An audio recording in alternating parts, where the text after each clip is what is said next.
Коста Јанковски живее во Соединетите Американски држави речиси 20 години. Заедно со Христо Манговски се собственици на ресторанот Реми.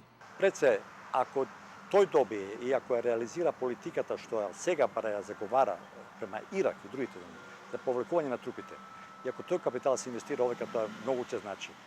Ако добие Мекен, тоа значи дека Америка уште долги години ќе остане во Ирак и во околните земји, тоа значи уште поголем одлив на капиталот, кој е неопходен овека.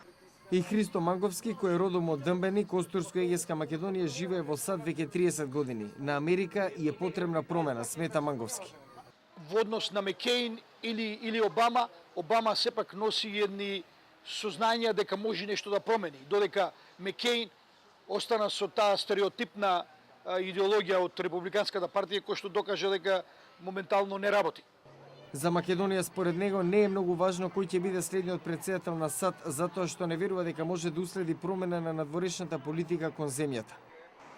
Политичкото искуство и воениот бекграунд на сенаторот Џон Мекеин му даваат поголема шанса меѓу македонската заедница во Флорида.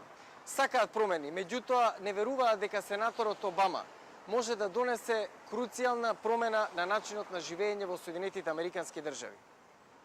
Тетовчанецот Јовица Спасовски е 10 години во Флорида и работи како машински инженер во приватна фирма која дизајнира клима уреди. За него нема дилема. Републиканскиот сенатор од Аризона е подобар избор за САД.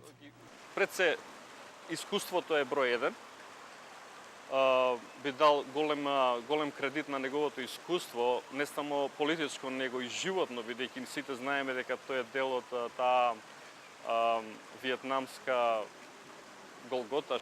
Тој додава дека републиканците се понаклонети кон Македонија, што е дополнителна причина да гласа за Џон Мекеин. На иста линија и Анета Морова Станчич, која 9 години живее во Флорида и агент за давање кредити поврзани со недвижности.